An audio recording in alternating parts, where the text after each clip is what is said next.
All right, good evening, everyone, and welcome to the Adams Brothers Podcast. We are live here this evening with Pastor Nakenya Robinson from the City Church Resource Center in Pompano Beach, Florida.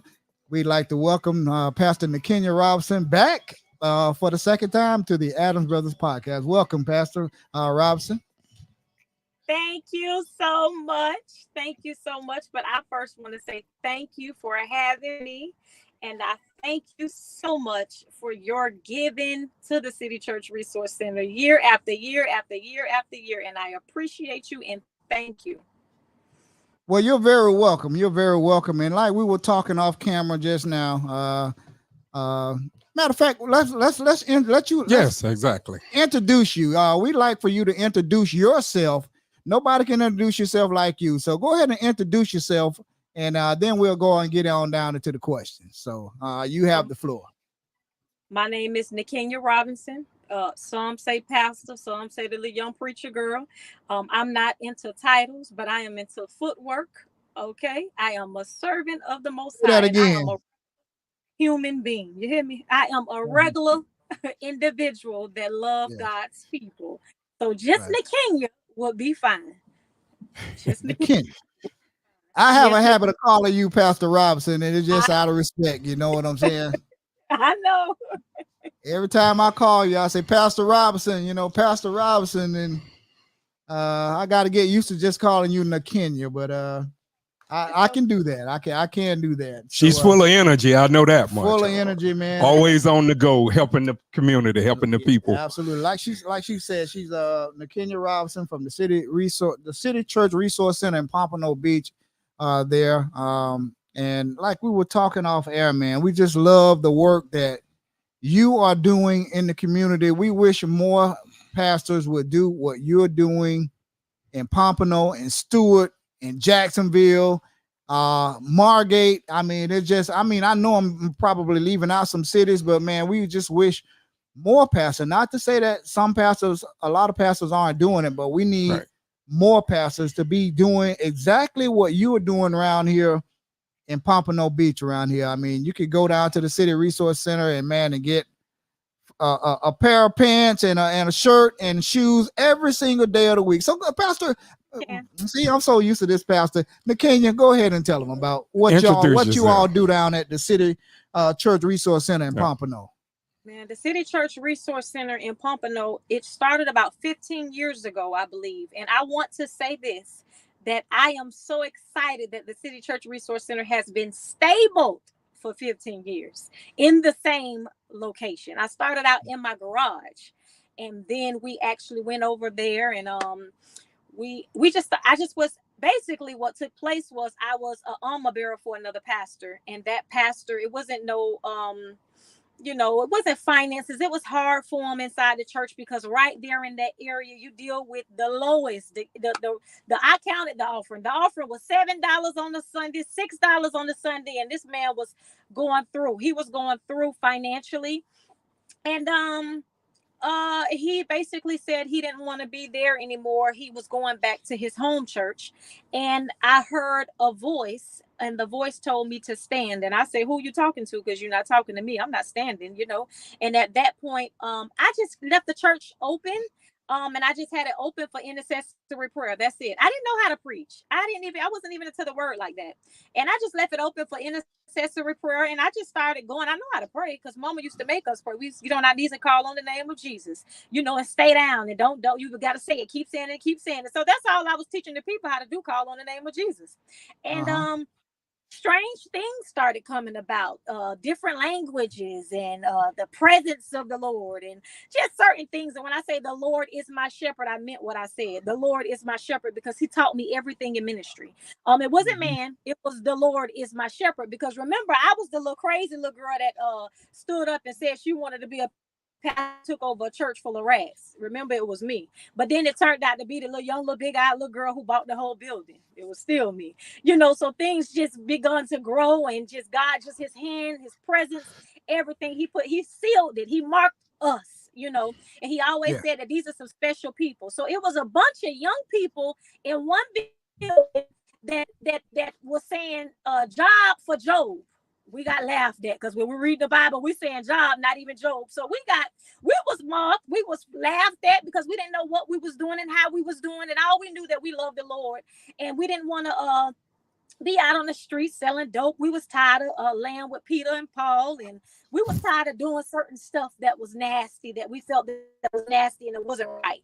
So you had people on the street, on the corner, coming in with their guns, their weed, putting it at the altar. You had strange things going on that didn't happen in church. So that's how the City Church Resource Center got developed. So from then, people was coming inside the church and they started calling me prophetess. They identified me as prophetess because they understood, oh, she know my secrets. She's telling me certain things. So they identified me as prophetess. I never got stamped and say, hey, you got the oil on your head and stuff, and now you prophetess and you get the certificate. I wasn't the one getting the certificates. I was the one that was looked over. So I was comfortable with prophetess because I knew I was a prophetess. I knew from the dreams, the visions, I knew from the encounters that that I had a little special relationship with the Lord. And there was a young man that came in and he started telling the people, call her pastor. She's our pastor. So that's how pastor got involved. And I was called pastor and picked on. When I tell you picked on, I'm talking about days of suicide by CVS on Atlantic Boulevard trying to commit suicide because people laughing at me saying that girl, she used to sell dope. How she become a pastor now? How things change around like that. And I was getting bullied by the people. Facebook posts laughed at. And there was times I went to that one spot by CVS on Atlantic Boulevard. We all know where it's at, by the McDonald's. And I was sit by the garbage cans ready to take my life because I was picked on. And the Lord never allowed me to do it. He never allowed me to do it. Then all these kids start coming to the church. And I say, Lord Jesus, all these kids. So now I'm adopting kids. I got programs for kids. I got call centers. I got resource centers. I got t-shirt companies. I'm opening this. I'm opening that. And it's not me because I don't even know what I'm doing. The building was offered to me through the landlord, older. And she said, I want that young girl with the building because she's feeding these people, these homeless people. She's doing my work. Before she died, her name is Mother Stevens. And I didn't have the money. Remind you, I was on Deerfield Beach housing. Let me testify. Deerfield. You used to live in Deerfield? Yeah, remember I told you? Oh, yeah. You did tell me that. I used to sing Nakenya back in the day. Yeah. I lived and I was on food stamps. I was on everything. So how you getting ready to get a building, a whole building, $1 million building, and you ain't even got no money? You know what I'm saying? And God did it for me. He did it for me. And I got picked on with that too. The pastors was coming against me. They were saying that little girl ain't got no money and da-da-da-da-da. I was out there selling donuts and flipping chicken, calling them holy wings. I had my homeless people, me and everybody in the church with buckets trying to collect money because we need this money to close on this building. My credit score was probably about 597. But on August 21st, a couple years ago, God did it for us. And we was basically the owner of the whole entire building. So now we become in possession of something, and now we're your landlords, right? So that's the story of the City Church Resource Center. And then, so now because I'm the owner, now everything belongs to us. And when I say us, I say us because it wasn't only me. These homeless people, these people in the community, the people who still with me, they are laborers, and it belongs to them too. It's not mine. I'm not Pharaoh. It's us. So now, I basically opened one of the stores. We had the resource center still, and I opened another store, and that store was just for homeless people because we had nothing but homeless people. People didn't have clothes.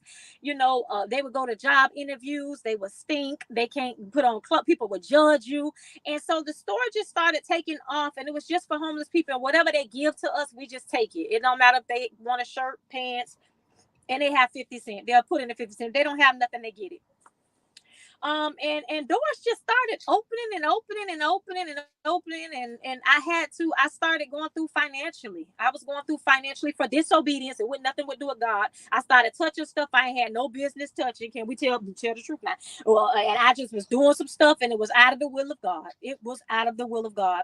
And stuff started being cooked for me. Because you know how when you get all high, you everything going good, you the big dog, you the landlord, you cut the checks and stuff, you just get a little high, and the Lord brought me right down. So now I'm in need. I had some, oh my goodness, I had some great people, some great people. Some of them gone, some of them still here. And they were praying and interceding for deliverance to take place, healing to take place. But I was still standing. And fighting the good fight of faith. My children, God bless my kids. I was still standing, fighting the good fight of faith. And I just kept going, and we here now. So we started going through financially. So I just opened a store so I could be able to sell some items, so we could be able to continue with the resource center. Because now when he dried up some stuff, he dried up some resources. He dried up people hand that was given at the time. And, so stuff got dried up. So we definitely have to make sure that we remain, when it comes to God business, when it comes to his possession of things, we have to make sure that we have clean hands and a pure heart. And this is the reason why I believe that and I'm just gonna throw this in here. Anybody could get it if they want it. I believe that the church is a little backwards. They tell the pastors to stay home while the prophets go out and work. That's the pastors need to go get a job, and the prophets Say that again. Say that again. Pastors need to go get a job, and the prophets need to stay home. So And let me jump in there right quick before you get too far. Hold your thought. Hold that thought. That was a quote that you posted about 5 or 6 months ago. Yep. You put it on social media. Would you go ahead and say that quote again that you posted? That's a script. It wasn't even a scripture out of the Bible. It's something that you said. Well, go ahead and tell them what it was. I believe it was if you take the money out of the church, it wouldn't be no more pastors. I said something like that. Something of that nature. If you take yes, money out of the church, you will see who was called to exactly. pastor. Yep. Yeah. And you know what? We really believe that, because a lot of people feel that church is all about money. And this is no knock on the church. This is no knock on the church, and we might get some calls on this. It's everybody you talk to, from the young people, especially the people in their 30s and early, around 40. They think that the churches only want your money, and they only concerned about taking money up to these conventions and these conferences and stuff, and to the higher ups, and the people from the poor community bring their money, and the people up at the top living high off the hog and everything. So that's what a lot of people think. But when you posted that, it kind of hit home. Yes, it did.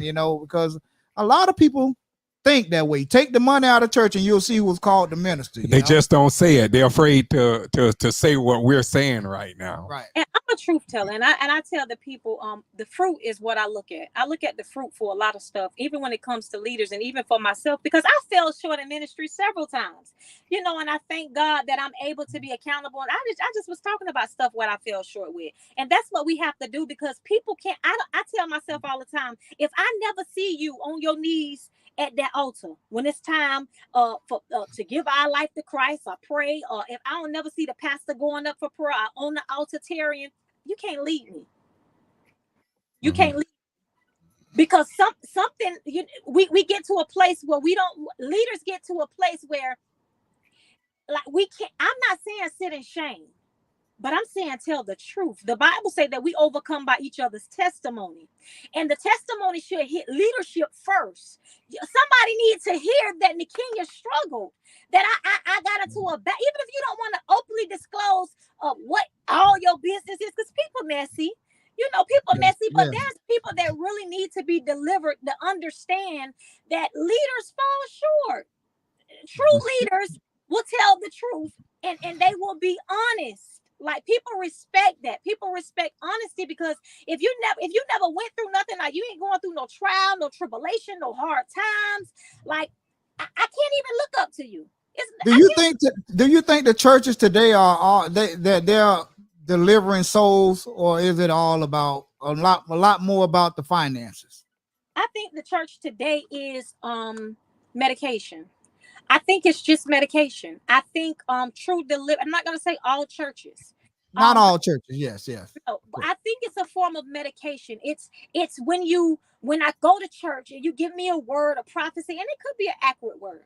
and I feel good and I cry, and it's a bunch of emotions, it's a bunch of feelings. Now I done took a Tylenol, I done took an Advil. Spiritually, it's an Advil, Tylenol, Midol, whatever I'm going through. But soon as when I step out them doors, I'm still facing the same thing, the same issue.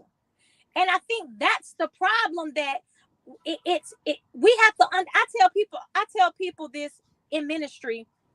I ask them, do you believe, or are you ready? And what leaders are messing up at, we just calling people to the altar, laying hands and saying, I bind it, and praying the oil and casting out devils without asking the people, are you ready? Do you want to be saved? When you ain't never seen Jesus walk up to nobody in that Bible and just started laying hands and slaying. He asked them a question. Or guess what? They ran to him, Messiah, heal me, deliver me, set me free. They confessed it first. He didn't go around in the world saying, "Ooh, that's a spirit. Ooh, that's a Jezebel. Ooh, that's a ooh, that's a this, and ooh, that's a that." And then being the people, because some people's not ready. So now what we do is, as leaders, we walk up to people. We basically molest them into deliverance. We make them be delivered. Of course, there's so many people in the church, everybody looking at us. And then guess what happened? The Bible says, once that person go out, you know what happens when they touch that very same thing, what they knew in their heart they wasn't done with? If I know I'm not done with lust, and I go in front of the altar, the pastor lay hands, deliver me. But in my heart, I really know that I'm not really done. When I go out, the Bible says that there's several more legions of demons that's going to come upon me. So now you got this person in a worse place. They worse off. So I think we should love the people. When the people come into the house of prayer, let the people tell their own truth. Love covers. Yes, preach truth. Don't change your message. Preach deliverance. And a lot of people, when they come to church now, they say that they feel like the pastors are preaching at them and they're not really getting a word to take home to apply to their lives. And that's why, they're still searching for different churches to go to. They run from church to church and you don't see them, and they bounce around because we hear this all the time. I don't feel like I'm getting the message. I feel like the pastor is preaching at me, or not preaching the word, or not sticking to the actual Bible word. We hear that right now all the time from people. And the reason why that happens is because the Lord wants us to deal with, as leaders, whole man salvation. Okay, church is not, it's a hospital. Hospitals have different departments. They have outpatient, they have therapists, and everybody in their own lane. Okay, it's a hospital, and we have to see it as a hospital. So we got to focus. The church have to focus on whole man salvation. I can get the gift of tongues all day long, but if I don't have money management, if I'm not a great mother, if I'm not a great wife, what speaking in tongues gonna do for you? Mm-hmm. Yeah. So I know we did something at City Church where every month it was something different. January we had family. February we dealt with just loving on people. March we probably had for the widows ministry, and the whole month was just that. We dealt with finances. We brought therapists in, people who gave timing, resources. We had a whole year to plan, so planning is easy. You only got 5 weeks out of a month. So we had these people come in to fix credit. You can give me all the money you want to, but if I ain't got good credit, what's going to take place? So we're dealing with the issue of the whole man, because it's whole man salvation. I could give you the word. I could preach the word. I could speak the word in tongue to you. But if I'm broke, if I got a credit score of 0, if my children hungry, Jesus had some in his hand when he went to any and everybody. So we have to, and that's why resource centers, and I try to tell these leaders, listen, I'm giving it for free. I'm not even charging you. Say that again. You giving it for what? Free. Resource centers. Every church need a resource center, because if I'm giving you my time and I have a season in my life where I need my light bill paid, I have a season in my life where I need some help, I have a season in my life, somebody passed away and I need the pastor. I need to use the church facility. There should be something in a resource center, even if the church don't have all the funding. There should be a resource center in the church, so now we can be able to call upon the wealth of the wicked. We can be able to call other organizations or the dope boys in. You know, go on the corner. Them dope boys give out money. They give me money. I'm in one of these U-Haul trucks right now from one. I'm telling you, they give out money.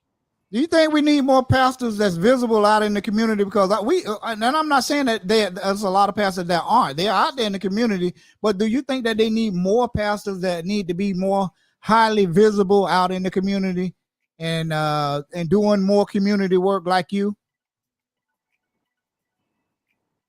I'm going to say you need a fivefold ministry. I'm going to say that you need a team. I'm going to say that the pastor don't need, you know, the Lord told for the pastors, he said, feed my sheep, feed my sheep, feed my sheep, feed my sheep. That's what he gave us. Feed my sheep. That's all he gave us. I don't know where else you're gonna go. Like where you gonna feed them at? Inside the church. Now, then you begin to feed the same people. You know, I believe that the evangelist has an assignment to do. I believe that, you know, the whole fivefold have an assignment to do, but I believe every pastor needs to be in the community. Why not? Why if we're warriors, we do all this speaking in tongue and all this other, you know, running with the flags and the shouting and we should have some strength. We got a little fight upon us. I think. Now, for me to say that they need to be out in the streets, you know, the whole month, no, I don't believe so. But I do believe that leaders, if you're in the community, you got to know what's going on in community. You need. I got a question for you too, Pastor Robinson. Yes. Since COVID, the churches, we have seen a real decline in attendance at churches across the country. We had a podcast where we had panels on here, and a lot of the young people feel that they're not included in the church today. From you coming from that generation, how do you feel about that? Do you think the older people give the younger people enough attention now, or give them a voice in the church? I believe that we have a problem in leadership with passing the baton. I believe there's an issue with passing the baton. And we have a problem with Pharaoh, let my people go. We have a problem with binding people to one church. We get to a point where we say that, no, you can't visit that church. You can't go there. You know, your gift is only for this house. You know, so now we basically hold the particular person. If I'm an evangelist, you can't keep me at one church, you know, as the evangelist. I believe I have an assignment to do, but even if I miss us, I believe it's too many rules in the church. It's freedom. Jesus Christ is freedom. It's freedom. It feels like freedom. In him, in God, it's just so much freedom. It's, oh man, it's just so much freedom. And that used to be me. I used to be that one back in the days where, oh my goodness, I was bad at it too. Like, oh no, you can't go to no other church. You got to stay here in this house. You can't do this and you can't do that, you know, but that ain't the way to be. No, because people don't like to get told, you know, you have, some people have problems at home. You go to work, you're stressed out at work. And then when you go to church, you feel like it's the same mess everywhere you go, you know, so you don't want to be somebody in the church telling you what you got to do or what you can't do. You know what I'm saying? It's changed so much, you know. And now one of our viewers say churches outside of the four walls, some people will never step into a building. It's true. And you got some people, the Bible said a wise man win a soul. That's what it says. So even what it looked like, that ain't even really what it is. You know, a wise man, people look at me all the time and they like, she's with a whole bunch of homeless people. She's with dope boys. She's with, you know, like, but they're not looking at the work. We lost Did Nakenya. We lose Nakenya? She may have gotten disconnected. Yeah. Stand by, everyone. Nakenya is in her vehicle. Pastor Robinson. She'll hopefully her feed will come back up in a moment. But we're joined here by Pastor Nakenya Robinson from the City Resource Center, and Nakenya is always giving to the poor. Yeah. She's always giving to the poor. I mean, she was on a live, if you go back on our Adams Brothers podcast this past Saturday and look at the feed, you will see her feeding out with the homeless donations. People up in Stuart, Florida. She had a warehouse up there, man. She opened that warehouse up and she just let the community come in and just, she said, take what you want. Clothes, brand new clothes. I mean, you name it. Dishes, shirts, pants, shoes, furniture, anything that you can name. This is what Nakenya Robinson, Pastor Robinson, she wants us to call her Nakenya, but this is what she's doing. And when people see this online, they say all the time, this is what a lot of the churches should be doing. Not saying that there are a lot of churches out there that's doing this. Right.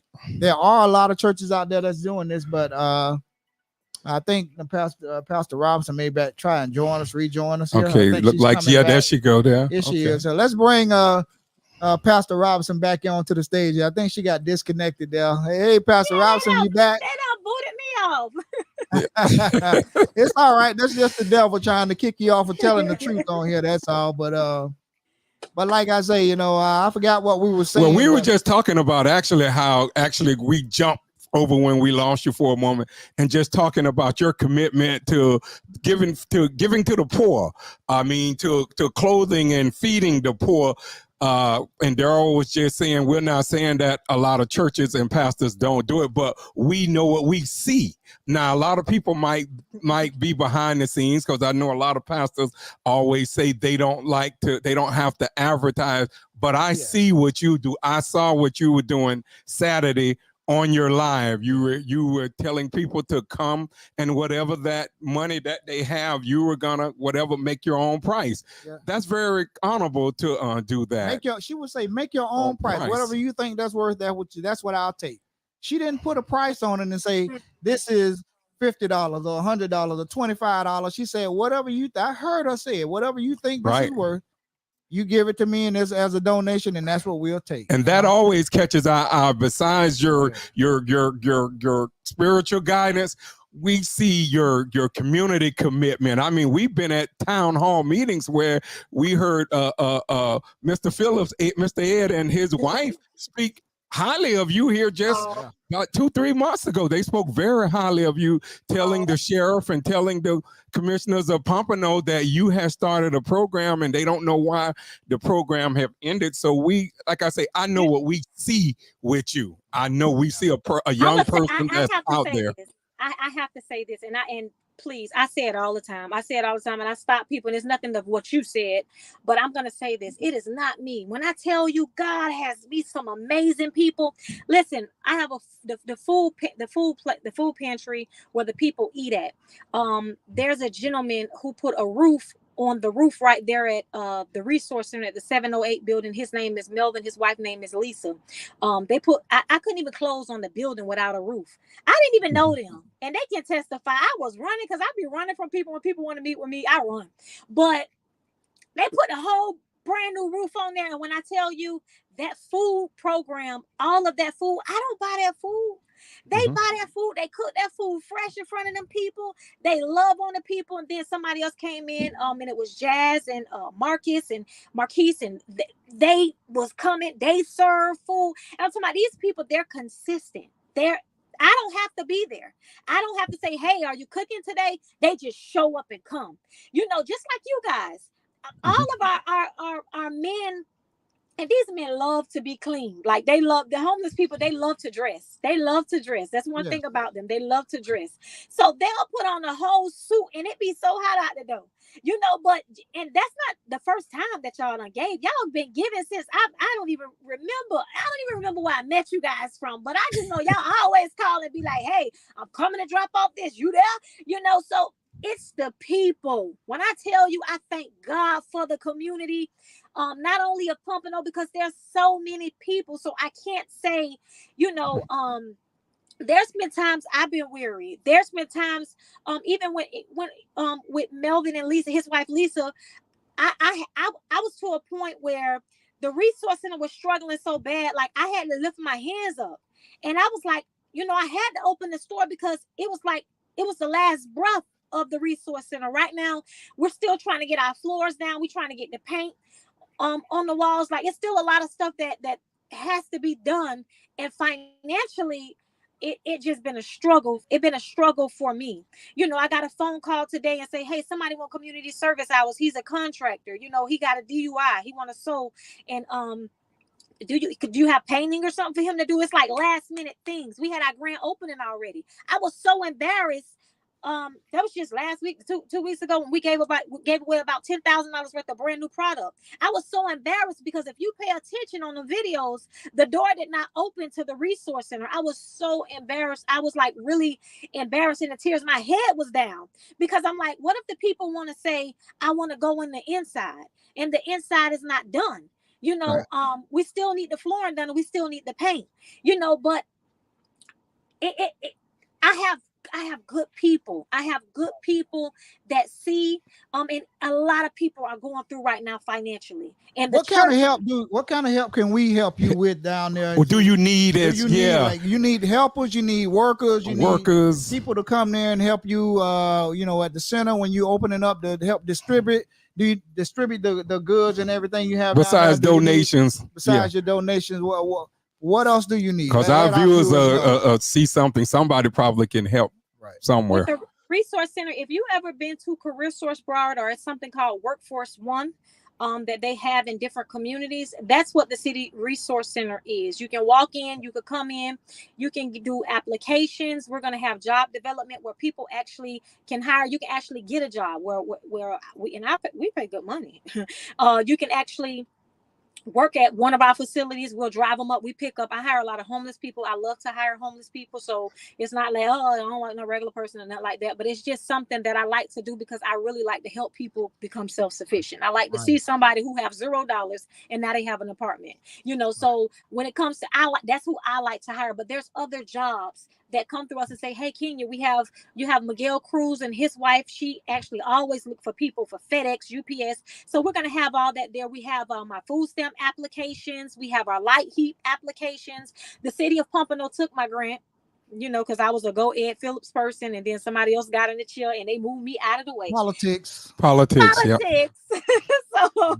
So to God be the glory. So a lot of our grants, and then with Chef Israel, the same thing. We was getting the BSO grant of the Stopping Point. Every child know about the Stopping Point, and because I had over 200 children registered and they were in the building, so they Mr. Tony, I'm not gonna say Mr. Tony, but when Israel got out, because Israel always came right there to the building, he always was there. The next year when I applied, I didn't get it, and I just didn't get it for 2 years, and I didn't apply again. So basically, the City Church Resource Center is we only depending on Kenya's Closet. So the store in Stuart, I have you pick your own price only because that funds the resource center. So I have proof. I have black and white. Well, we still pay light bills. We still pay rent. I have paperwork, and that is being done through Kenya's Closet. So it's a big work. It's a work. It's a work, but it's people. I could pick up the phone, sponsors, and say, hey, I have a young girl. She has an interview and she need her kids, somebody to watch her kid. It's just all type of stuff where I can pick up the phone and somebody at prom. It is people who connected to me that, oh my goodness, so many kids went to prom. And it's just the connections and the resource and the sponsors. Yes. We see what you're doing down there in Pompano. In the next, we got about 3 or 4 more minutes. Anything that you want our viewers to know, how they could help you, what they could drop off to you. Yep. Anything that you want the viewers out there to know, how they can help Kenya's Closet and the City Resource, the City Church Resource Center, let them know. We got about 3 or 4 minutes. 4 minutes, yeah, because we got another interview. But let our viewers know. We can talk all day. Yeah, yeah. Me, you, and my brother. I'm gonna make it short. We know you're a pastor and you can talk. We know we know you can go. I'm gonna make it short. The harvest is plentiful, but the laborers are few. I don't True. need your money, but just the labor. I favor. That's it. Favor, and it's gonna get done. And I don't mean to be rude, but without your help or with your help, you're dealing with a warrior. It's gonna be done. I promise you that. Yes. So, and I don't mean to be rude, but I said what I said, and I stand on it. It will always be done. It's gonna be done because God said it's gonna be done. But the harvest is plentiful, but the laborers are few. That's it. And give us your cash app or whatever else you can give us. Because believe me, people will give when they see actual work being done. All right. The cash app is #City Business. And that's 954-278-2414. 954-278-2414. That's with Zelle and Cash App. And while I'm thinking about it, we're trying to bless, an organization. I guess their AC went out and they're looking for a unit. So if you happen to come across it could be a used, or someone donate a AC unit, a 5-ton unit to to your organization or anything, please let us know. Yes, our handler of the unit on the outside. They bless you, let us know. Definitely will.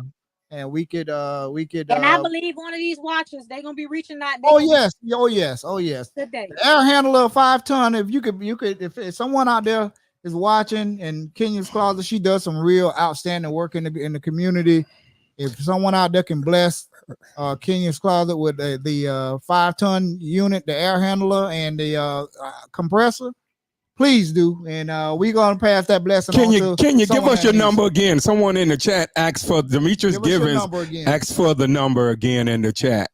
That's 954-278-2414. Right. 954-278-2414. We're gonna put it in the chat. Somebody needs some money, they short, whatever. Hey, tell them to send them a text message, work, and we gonna hire them 24 hours. They'll be working. There you go. And you can also go by Kenya's Closet, the City Resource Center. When she get finished. If you're homeless, you can go by there every single day of the week. Am I correct? And pick up a pair of pants, a shirt, and a pair of shoes. Am I correct? And I just want to say this as well. If you know somebody in jail, incarcerated, in prison, please give them the phone number. They can call, have direct access for prayer. Plus, we go to courthouses and we write letters. I love my jailhouse, okay?